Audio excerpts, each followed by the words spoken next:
Lep pozdrav tudi v mojem imenu. Skratka, kot smo že predhodno slišali, sodobni način življenja nam v veliki meri diktira pač družba kot takšna z pripravo nekih gotovih izdelkov, med njimi so tudi raznorazni kozmetični izdelki, kjer vam kozmetična industrija v neko lično embalažo zapakira nek miks kemikalij, za katerega vam obljublja, da boste potem izgledali bistveno lepši, mlajši, skratka, in sploh, ne. Kar vam ne povejo, da je v tisti lični zapakirani škatlici, da so tudi tam noter sestavine, ki niso glih primerne oziroma koristne za našo kožo, sploh pa ne za naš organizem.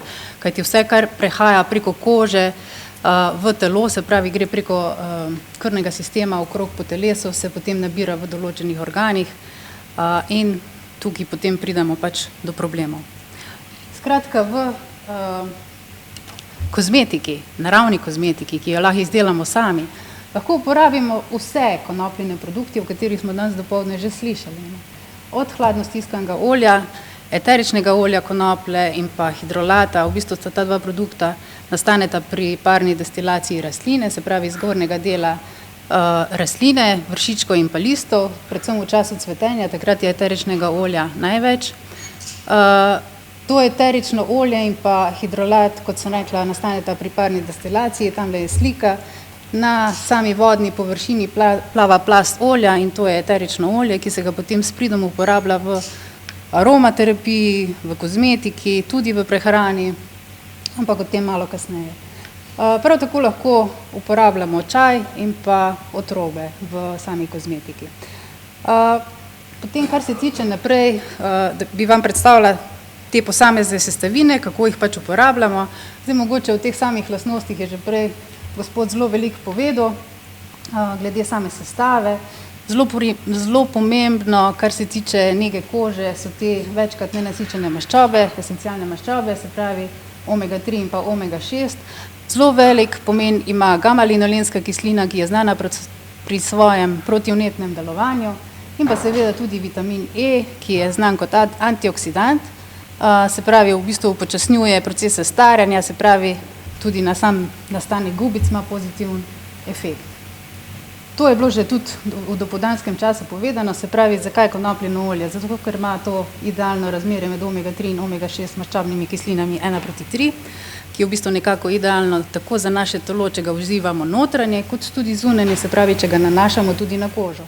Kajti konopljino olje lahko v primeru nekih srbečic, ekcemov uporabljamo direktno na koži, lahko ga sicer mešamo z drugimi naravnimi sestavinami, ravno zaradi teh svojih protivnetnih učinkov.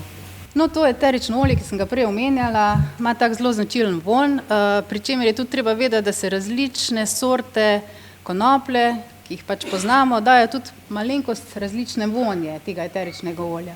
In pa večino vonja ni od teh kanabinoidov, kot bi pač mislili, ampak je predvsem gre ta vonj na račun sekviterpenov in pa monoterpenov, pač to so neke kemijske spojine, ki pač imajo zelo znano protivnetno delovanje. Kot sem prej omenila, zelo veliko se eterično olje konoplje uporablja v kozmetiki, se pravi tako za izdelavo krem, mil, raznoraznih šamponov, parfumov.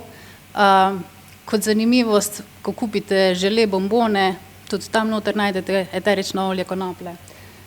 Zelo veliko se uporablja pri zdravljenju, se pravi aromaterapiji, naredite mešanice nekih določenih eteričnih olj z neko določeno aplikacijo, ki jih želite v nekem drugem baznem olju. Lahko je to konopljino olje, lahko je to mandljevo, olivno olje, pač katerokoli olje želite. In pa zelo velik poudarek je v zadnjem času tudi, da konoplja pomaga pri samem varstvu rastlin, se pravi v bistvu pomaga rastlini pri njenem imunskem sistemu, da je bolj odporna na napad škodljivcev. Eterično olje konoplje tudi zelo dobro poudari vonje drugih eteričnih olj, predvsem se konoplja zelo dobro meša z citrusnimi vonji, se pravi z limono, z bergamotko, pomarančo, se pravi vsa ta olja, ki nas nekako tudi poživijo, imajo tak poživljajoč efekt. Zdaj hidrolat kot vodna faza, ki nastane tudi pri tej sami destilaciji, je v bistvu njegova prednost, prvič je to gre za vodotopne sestavine konoplje. Gre za to, da je bistveno nežnejši kot eterično olje, ker recimo eterično olje se ne sme direktno aplicirati na kožo, ampak se ga mora vedno razredčiti v nekem osnovnem olju. Hidrolat pa se enostavno lahko pošpricamo.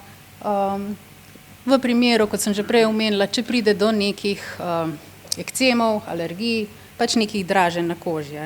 Tukaj imate v bistvu napisane njegove lastnosti, od protiglivičnega, protibakterijskega. To so tudi te lastnosti, ki jih izkoriščamo pri varstvu rastlin. Se pravi, zelo dober je tudi pri uravnavanju hormonskega sistema, predvsem to mislim pri ženskih težavah, čeprav tudi moški niso imuni na to. Ja, pa kar je polna luna. Skratka, takrat je čas za konopljo.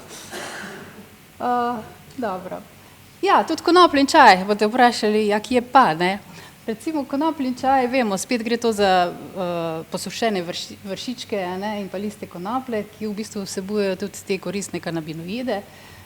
In ja, izdelamo lahko kopalno sol in v bistvu v teh kopalnih soleh, ko jih zmešamo, recimo to kopalno sol, vzamemo piransko sol, nekaj teh posušenih vršičkov, dodamo malo olja, se pravi, da v bistvu pomagamo izločiti te kanabinoide, ki so topni pač v maščobah, in dodamo nekaj eteričnih olj, ne vem, recimo, če si delate kopel za noge, pa imate, ne vem, mogoče glivična obolenja, boste dali kaj čajevca zraven. Če se hočete sprostiti, si naredite eno kopel, kjer se boste vlegli, si date še kako sivko zraven. Skratka, pač glede na aplikacijo, ki si jo vi sami sebi želite narediti. Konopljeni otrobi lahko izdelate obličen piling, ker v moki poleg teh esencialnih aminokislin, ki so v bistvu zelo pomembne za vzdrževanje našega kislinsko-lipidnega plašča na koži, ti grobi delci nam pomagajo nežno odstranjevati odmrle delce kože. Skratka, ne samo v prehrani, tudi v kozmetiki je moka zelo dobrodošla. In ja, in tu sem pač napisala nekaj možnih izdelkov, ki jih je pač možno izdelati, piling sem glih kar omenila. Lahko naredite kremo, se pravi, lahko mešate z nekim oljem tudi ta hidrolat konoplin, zopet dodate eterična olja po vašem navdihu oziroma za neko določeno aplikacijo, ki jih pač vi želite sami sebi ali pa drugim pomagati. Če beli vosek, da vam pač naredi neko tako konsistentno kremo, lahko izdelate balzam za usnice. Kot tonik za obraz lahko direktno uporabite konoplin hidrolat, lahko mu dodate samo še eterična olja, kakšna druga dodate, da recimo vam pač malo bolj diši, ker konoplin hidrolat ima dejansko tak specifičen vonj, ki se ga pač treba navaditi. Potem drugi izdelki, če damo še naprej, deodorant, se pravi, prej sem omenjala konoplja kot protivnetne učinke, dodamo še sodo bikarbono, razne eterične olja, lahko je tamle maslo, zelo hranljiva masla lahko naredimo s pomočjo konopljenega olja. Se pravi, ni samo konopljino olje tisto, ki je nosilno, lahko dodate še druge naravne sestavine. Milo lahko naredite. Skratka, če še gremo na zadnji slajd, bistvo je v tem, da konoplja sama oziroma njeni proizvodi zelo dober niso samo za prehrano, ampak tudi za kozmetike. Da ko vi naredite svoj izdelek, prvič točno veste, kaj ste dali noter, uporabite nerafinirane sestavine, uporabite sestavine, ki pač rešujejo nek vaš potencialen problem, prilagodite jih svojim potrebam.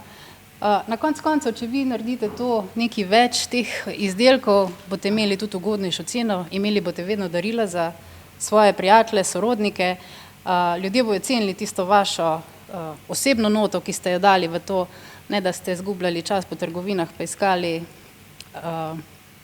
človeku sporna darila. In pa na koncu imaš pa občutek zadovoljstva, ko nekaj izdelaš svojega, bistveno večji, pa bistveno večje spoštovanje do tistega izdelka, kot pa do takega izdelka, ki bi ga kupil v trgovini. To bi bilo na kratko to.